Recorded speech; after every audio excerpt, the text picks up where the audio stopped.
It's now my pleasure to invite our distinguished speaker, Steve Lopez, to join me at the rostrum. Before I introduce Steve, I'd like to ask Marjorie Heller to stand and be recognized for securing today's distinguished speaker. Marjorie?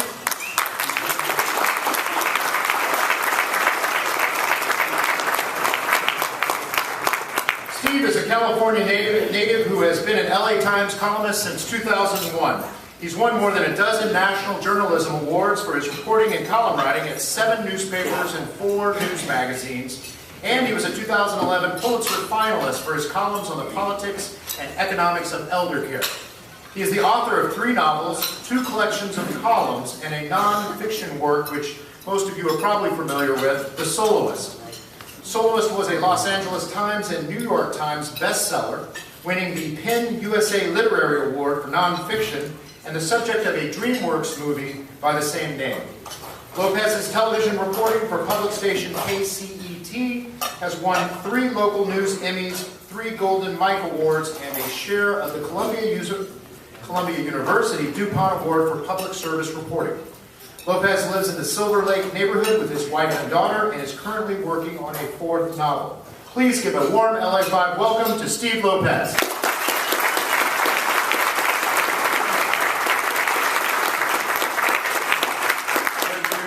Thank you very much. Pleasure to be here. Really great to be here because I've got nothing better to do in the middle of my busiest day of the week, trying to get a column out, then to run over here and watch you guys take pictures of each other, pat each other on the back, congratulate yourselves for the sacrifice of this lunch here at the California Club. Thanks for making the effort, all of you. This ends up, costing me money. I've got to go shopping at Brooks Brothers before I can get in the front door. So thank you, great to be here. I especially want to thank Marjorie because, I get asked to speak a lot.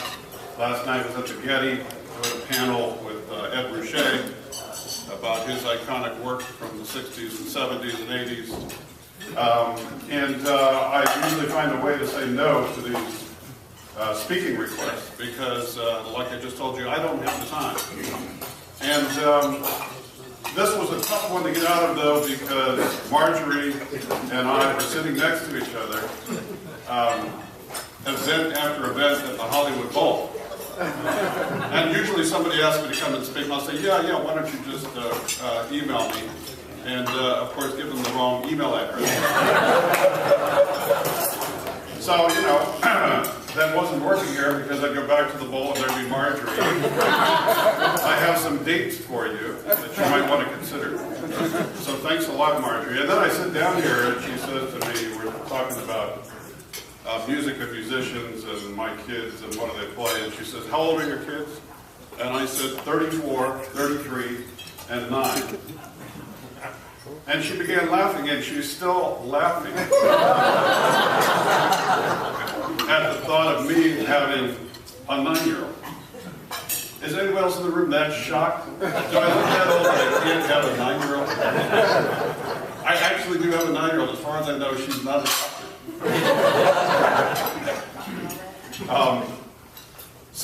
Yes, thank you very much. I'm not sure how you guys go about picking the order of the speakers. I see that John Dacey's coming up next. Yep.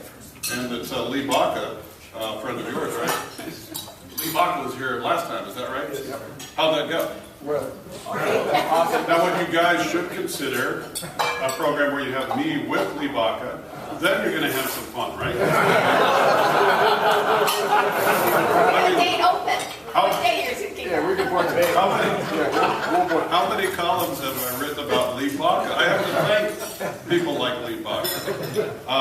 There are lots of people in this community who make my job easier.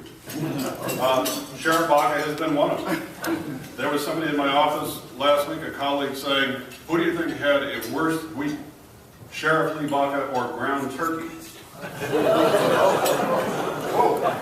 I apologize, but my goal is to make sure here today that I'm never invited back.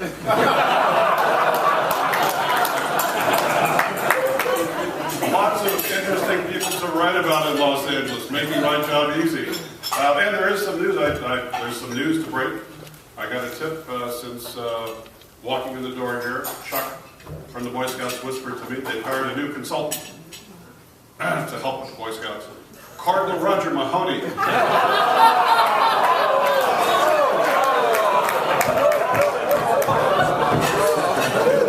Is this on? Is this still working? Okay, can I leave now? Can I leave now? Who else is in the room that I can talk about? I'm sorry. Nobody on this side of the room is laughing. I'm in big trouble on this side of the room. Okay. Before I go on, I do want to thank you for the bottle of wine. Donovan Park, Moore, thank you very much. And the bell will come in handy in the office. I can ring it when my column is done. There will be no column, of course, this Sunday because of you folks. And the following week, I'm going to say why there was no column. Where do I begin? I got here in 2001. I'm not from Los Angeles, but I am a California native. Grew up in the Bay Area and worked for several newspapers there, and then flew east and worked for the Philadelphia Inquirer for many years. That's a great news town. On my way to work, I would see public officials being dragged out of City Hall in handcuffs. And that is my kind of place. And there's just not enough of it here. There should be more. I am glad I came today because I did get one column out of this. I'm going to visit the neighborhood music school.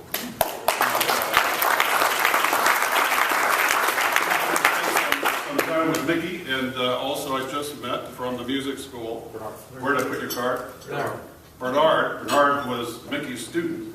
Have you been there how many years? 17. Bernard, you played what instrument? Piano and violin. For how many years? 17, or piano for 17. Is it too late for me? No. It's too late for me. It may be too late. I play a little bit of guitar, and I'm going to tell you a story about that when I tell you about a friend of mine who also plays violin on occasion. But anyhow, let me get back to, I'm coming to Los Angeles after many years at the Philadelphia Inquirer and then Time magazine, where I had the job of writing the American Scene column. It was great. It got a little tiring, though, because every week I was on a plane flying off to another part of the country to write an American Scene column. I got to visit 48 states in 4 years. I've been everywhere except Idaho and South Dakota. So I'm going to have to get to those two places. Does anybody know of a story? Either one of those places that I could write. From the beginning in California, I thought I was kind of intimidated because it's hard to wrap your arms around this sprawling place. What is the essence of it? How do you begin to describe it? The job was to try to capture what LA is about. And how do you begin to do that when it has 1,000 different realities? And if you asked 1,000 different people, what do you think we ought to be writing about, you get 1,000 different answers. But I was helped by some big stories that were in the news. One was 9/11 and the march to war and the impact in California, among other places. In fact, I hadn't been here long when they chartered a plane and I flew to New York and was wandering the streets of New York working on columns right after 9/11. Then we had, I already mentioned it, the scandal in the church that produced, that kept me busy for a while. And then we had an action hero, a movie action hero, decided that he ought to be governor. And I thought, I had my doubts about writing a column in LA, but I think it's going to work out. I haven't been here long and all of these things were happening. And I thought, yes, this is going to work. I mean, my challenge is not finding what to write about.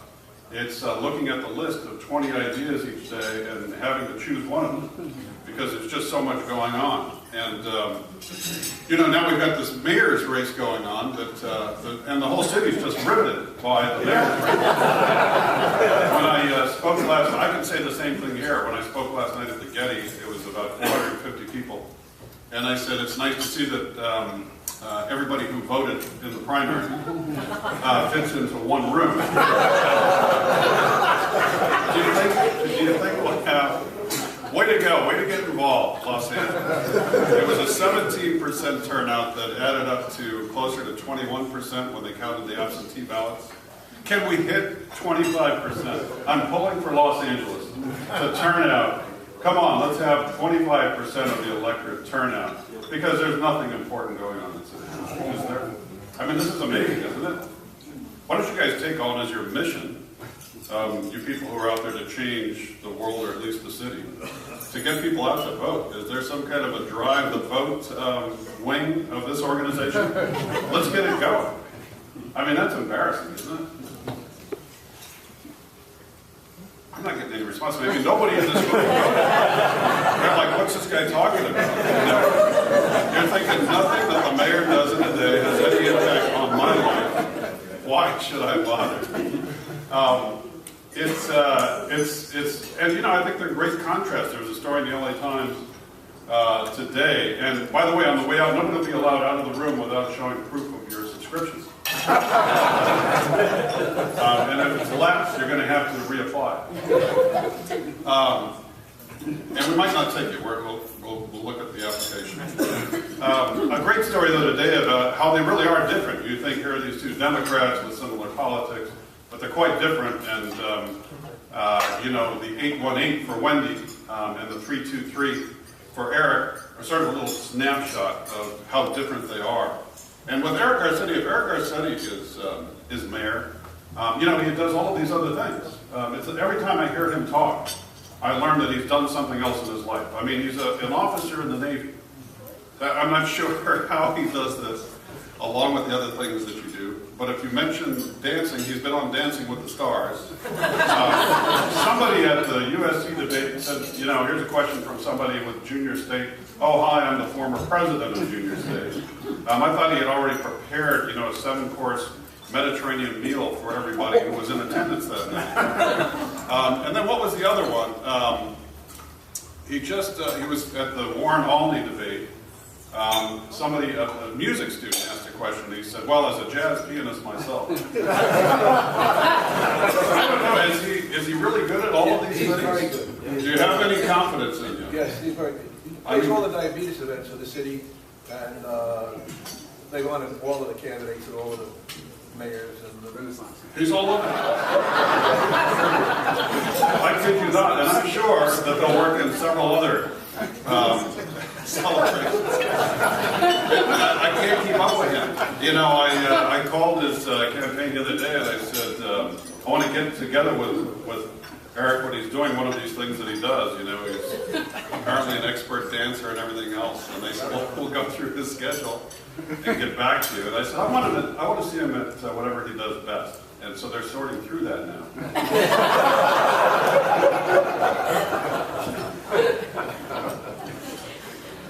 Now, I do want to talk, because you're in the business of service, about service, and maybe change the tone a little bit from here on out, and stop insulting all of you. I hope you haven't taken it personally. And talk about... But I can't leave early. And if you don't like the way it's going, I can leave now. You've got more time for that lovely chiffon hat cake that's on the table there. Speaking of hats, did you see Doug Smith's column yesterday? Doug Smith has been a reporter at the LA Times for about 40 years. And the amazing thing is that nobody knows that Doug Smith is the son of Jack Smith. Jack Smith, the most revered, iconic LA Times columnist of all time, is, along with Jim Murray, and Jack Smith's son Doug, is a reporter there. And Doug and I are good friends. We owned a sailboat together. We've made many trips on it over to 2 harbors. Doug had a column yesterday about, he lives in Pasadena, And sometimes I'm unable to write the column because I get distracted by certain things, and we need fill-ins. And Doug had a column the other day and said that he goes to an African-American church when out-of-towners come in, and he wants to show them what real gospel music is all about. And part of the fun and the spectacle of that is the way that everybody is in their Sunday best. And Doug has always described this as a terrific show. Just the sights, the sounds, the music is terrific.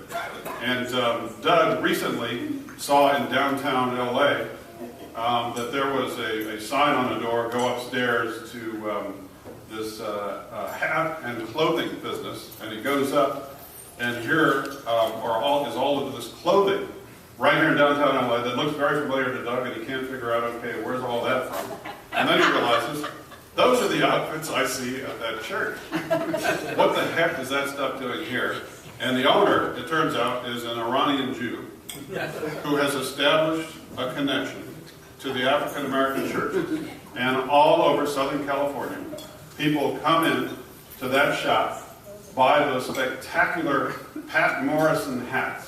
They're beyond Pat Morrison hats. Has Pat been here? You gotta get Pat in here, and she'll bring one of her hats.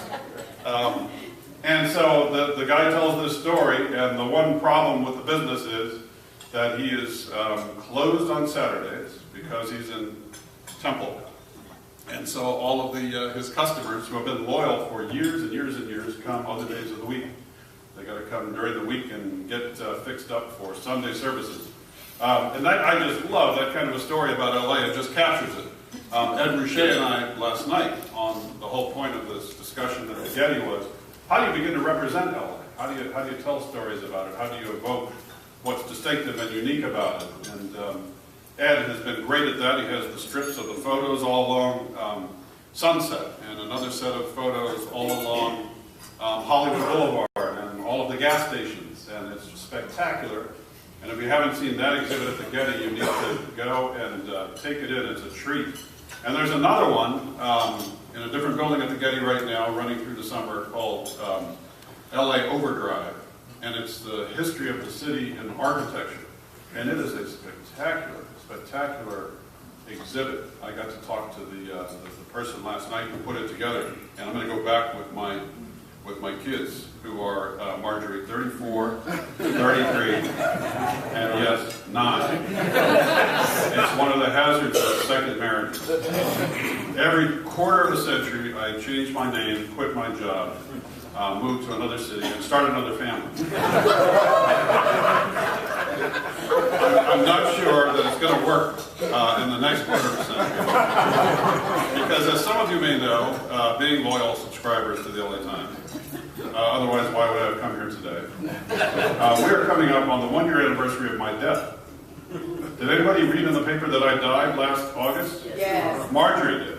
Yeah, and Marjorie's first thought, oh, poor Steve, no. I haven't gotten him as a speaker yet. I went in for a knee replacement. This shouldn't happen. You shouldn't die getting a knee replacement. My heart stopped. It was sudden cardiac arrest. I knew I had a slight arrhythmia, but I didn't know I was in that bad a shape. I mean, everything was fine. I remember coming out of surgery and looking up and talking to the nurse. Next thing I know, I got really drowsy. I woke up and there were 15 people staring down at me. And they said, how are you? And I said, fine, why? And they said, you just flatlined. And I thought, what are you talking about? They said, you must have a heart issue. And I said, no, I don't. And they said, well, you're going to have to get that checked out. You were a goner. And we brought you back with, you were resuscitated. And as they were wheeling me into my recovery room, I asked for the cell phone to call my agent, my book agent. And I said, David, I've just died and recovered. And he said, so what are you thinking? I said, I don't know who you need me to have seen while I was dead. But I am down with it. I am down with it. Have you seen the tops of the bestseller book lists? These are people who died, saw Jesus, and came back. I've been on the other side. I want a book deal. I begin I began, okay, should I leave now? I better get on to my topic. Marjorie, what is my topic? Service. So all of you read and remarked a few weeks ago, I'm sure. You probably, with your coffee and toast, read my column about the guy from Encino who gets up every day and decided he needed to lose a few pounds. And instead of just going out for a walk, he took one of those little, what do you call a thing that you can, it's like a squeeze handle and you pick up trash with it? What do you call that? Grabber. A trash grabber, I don't know. I should know that. I've now with 2 knee replacements, I've used this a few times. Yes, after dying of knee replacement, I went back and got another knee replacement. You know, and I get my bills. I think the last bill was for like $5, maybe $6 million, I forget. And you know, I looked at it and it says, if you have any disputes, call this 1-800 number. And I call and I say, look, I don't have the $5 or $6 million with me now. And I arranged to get on a payment plan. Do you remember my payment plan? And they say, we don't have any record of that. Let's look and see. Well, yes, you are on the payment plan. And I said, well, then why are you sending me the entire bill with a warning that my credit will be ruined? And they say, well, I'll tell you what, we'll get it all straightened out. Look, it's all done. We've got it straight. We're going to send you the correct bill now with the correct amount you're supposed to pay on the plan. Okay. Next week, 3 bills. One is for $6 million. One's for $8 million. One's for $4.5 million. They all have warnings. Why are you not paying your bill in full? I've had to call them back now 10 times. And I think what they're trying to do is to initiate yet another case of sudden cardiac arrest so that they can start charging me all over again. This column was on this guy going around town picking up trash. And I thought it was interesting because I usually get complaints from people about how bad things are. We have in this city 5,000 miles of uplifted sidewalk that looks like, the Himalayas. We've got streets we've got 8,000 miles of streets that they repair. In the case of the sidewalks, it's because the trees haven't been trimmed. And I kid you not, if you have not been to the LA City website, Bureau of Streets, they actually have on there the tree trimming schedule. And they inform you, some of you are shaking your heads, you've seen this, that they are now on a 45-year cycle. If your tree was trimmed last year, but they didn't get it done properly, you're going to have to wait 45 years for them to come back. I'm not kidding. And then you see in the paper today that they had $46 million that they misplaced in the Department of Transportation. Well, do you know who the head of that is? That's Jaime de la Vega. And I don't think they misplaced it. Jaime drives a Hummer. That is a lot of gas to pour into that thing. The $46 million is just barely covering his gas bill. Is Jaime in here next week? Who's the speaker? If you bring us all in together, you're going to have some fun. So the guy in the valley, I said, could I go out with you and do this? And he said, you want to get up at 5 o'clock and meet me at 5:30? Sure, I go out for an hour. So I went with him, and along the orange bus line, there he is doing this, and a terrific guy. And what do you do for a living? He says, well, you're not going to believe it because people don't even know that this job exists anymore. I'm a butler.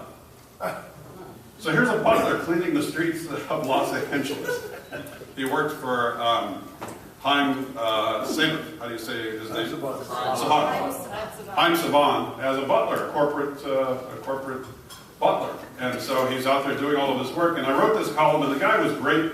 And he just said, I know that, there are problems here. I call the city and say, one reason there's litter flying everywhere is because you haven't emptied this overstuffed, heaping garbage can. Of course there's litter everywhere. Can't you show up and pick this thing up and empty it? But still, even though he gets no response, and even though people still, amazingly, throw empty food containers and everything else out of their cars, it was unbelievable what we found that day. Just a variety of stuff that makes you pretty embarrassed that there are such slobs in the world.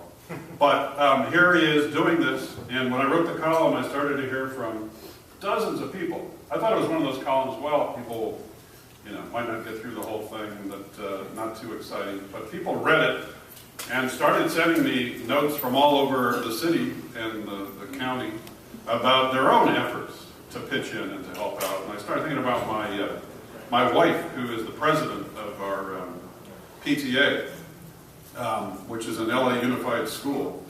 And the goal each year is to raise $350,000.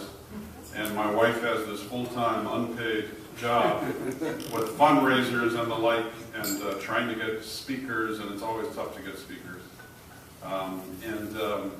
I thought there's so many people who are working, pitching in to just, they're the glue, they're the tape, they're the binding that keeps the city from unraveling. And all of you are in that same league. You're here because of your interest in and your history of service. And I wonder where the hell we'd be without people picking up the slack. And it's been all the more important than ever as we see a number of services curtailed. And the city now, the workforce is actually down to Tom Bradley levels. That's how much it's shrunk in terms of the total workforce, and so things just don't get done. At my daughter's rec center, where she plays tennis, a tree fell on the tennis center 2 years ago, I think it is. The roof is still damaged. The tennis coach went out and got a leaf blower because nobody shows up to do the maintenance, and he's got to blow the leaves off of the tennis court. So everybody's pitching in to make a difference. And that means all the more to me because of my own pitching in that has taken place over the last several years, and some of you are familiar with this story. And I'm going to tell you a little bit about it, those of you who aren't familiar, and give you a little update. Before I do, though, I need to ask, Marjorie, is this time right? Is it 1:20? Yes. What time do you guys? So 1:17. What time do you guys leave?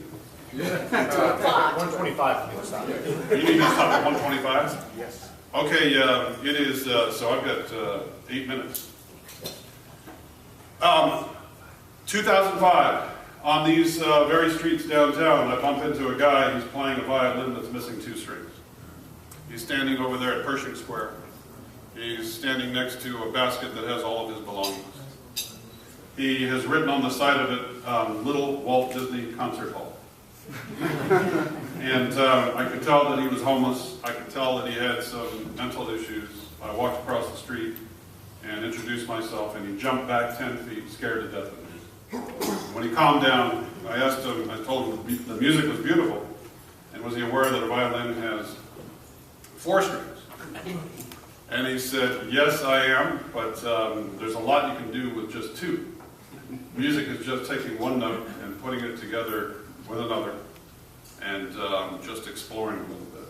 I thought that was a beautiful explanation of what music is, and he was playing with such passion. And I asked him why this particular spot, because it was noisy and he didn't have the violin case open, he wasn't playing for money. But that's all very curious. And I said, why right here? And he points and he says, there's the Beethoven statue. I play here for inspiration. And I had never noticed the Beethoven statue, but turned and looked, and there it was. The music hall used to be on Pershing Square. It moved up the hill, and Beethoven stayed behind. And here's this guy who grew up in Cleveland, not that far from where this horrific Cleveland story is in the news this week. He was pretty good as a kid, really pretty good. And he went to a place that sounds a lot like the neighborhood music school. In fact, it's called the Cleveland Music School Settlement. And I went to visit it after I got to know this man out on the streets named Nathaniel Anthony Ayers. And they told me that the motto at the Cleveland Music School Settlement was that every child in Cleveland ought to have access to the arts, regardless of ability to pay. And that's what began Nathaniel Ayers' music career. And one day out there on the streets where he lived, he was scratching names. And I said, who are those people? And he said, those were my classmates at Juilliard. Wow. I said, excuse me? And he said, yeah, those are my classmates at Juilliard. And I said, you went to Juilliard, the School for the Performing Arts, the world-famous school, the really tough to get into school? And he said, it was a long time ago, I'm just trying to get back on track. I wrote that first column about Mr. Ayers, and it struck a chord like nothing I'd ever written. And I think there are a number of reasons. One is that we all love in this culture stories of second chances. And people were rooting for him, rooting for me to find ways to help him. And I think people recognized also that we all have struggles in our lives, and we all search for something with meaning. And here was a man who, despite his misfortune, had found his true passion. And I used to marvel at the joy, the ecstasy on his face, this man who crashed in his third year at Juilliard because he was diagnosed with paranoid schizophrenia. And the pleasure that music brought him is still here 40 years later, and he's out there playing to get back on track. I mean, the striving, the passion, the drive, the determination have all been an inspiration to me. And he's redefined for me friendship and success. I think of him as one of the most successful musicians I've ever known, because he's never deserted it. He's been there for the music, and the music has been there for him. And this has led us on an amazing adventure. 2 summers ago, he was invited by the Obamas to visit the White House and deliver a concert for the 20th anniversary of the Americans with Disabilities Act. And there I am in the White House with Mr. Ayers, who had gone to Hollywood suit outlets to get an outfit for his trip to the White House. And when he called me, he said, "I've got it, it looks great, I'm ready to go." And I said, "Well, what'd you get?" And he said, "I got some white trousers, a really nice crisp white shirt, got a white jacket that's really snazzy, got some white shoes, a white bow tie, and to top it all out, a white top hat." And I said, "Well, that's terrific, Mr. Ayers, but why all white?" And he said, "Mr. Lopez, it's the White House." Mr. Ayers went into the White House before I did, because I was just a groupie and they needed the performers there first. When I got in, Mr. Ayers, in his white suit with top hat, is just lounging on a sofa and says, "Mr. Lopez, where have you been? I wanted to show you. They've got all of the china that all of the different presidents had. Let me give you a tour." So here I am getting a tour of the White House from a man who lived on Skid Row. A man who dropped out, was off the radar, who we avoided. We crossed the street to avoid people like that. And he reminded me that there are stories, and we like to dismiss folks and figure out that they made some moral decision or that they were ne'er-do-wells. And then you begin to get to know the Nathaniels of the world, and you realize that they're not just derelicts. They're our sons and our daughters, our brothers and our sisters.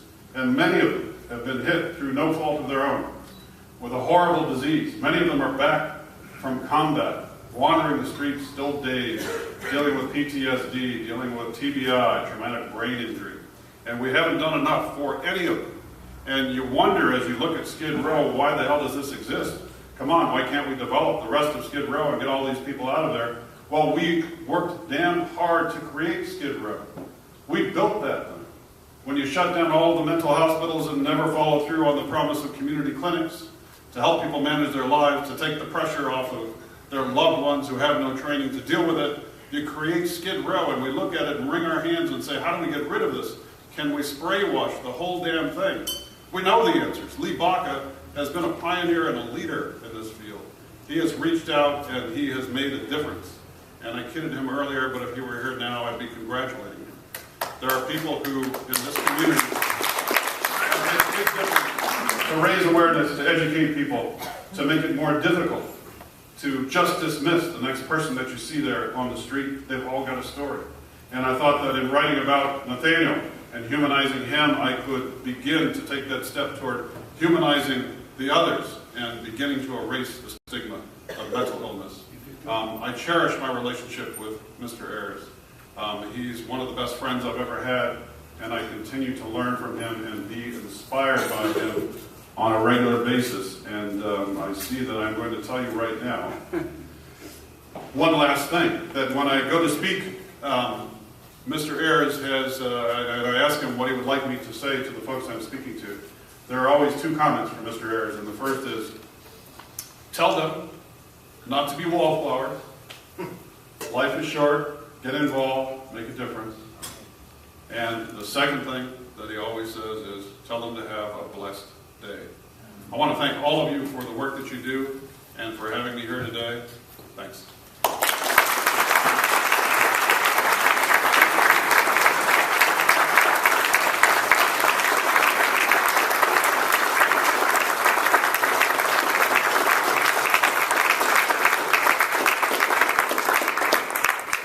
Thank you. In honor of your presentation today, a $1,000 donation has been made in your name to LA5 Scholarship Fund, which we'll be awarding next week. Thank you. So thank you so much. Thank you.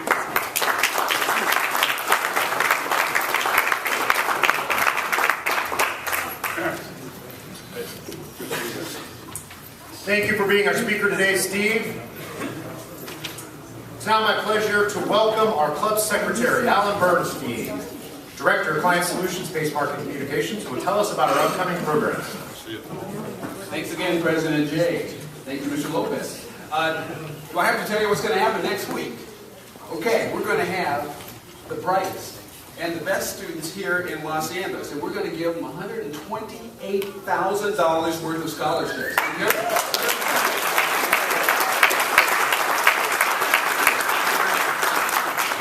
This makes me very happy. So we're going to have as our speaker, Superintendent of LA City Schools, Dr. John Daisy. He will speak to us. He'll tell us these amazing stories of these students. He'll also give us his vision of public education here in Los Angeles. So we hope to see you all here. Please be here. We want these students to see you.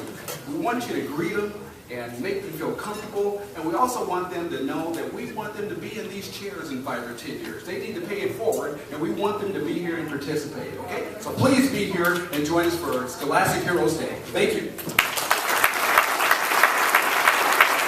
you, Alan. And now, in addition to today's 50-50 drawing, we will select a business card from our guests for the bottle of wine that Mr. Lopez generously left behind.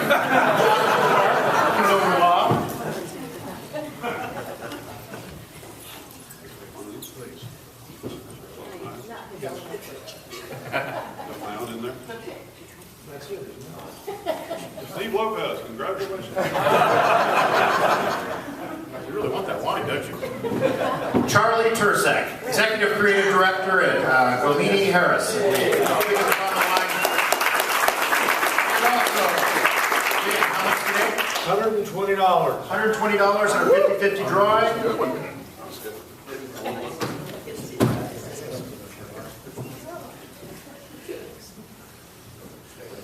And the winner is 0485257. 5257. Go again.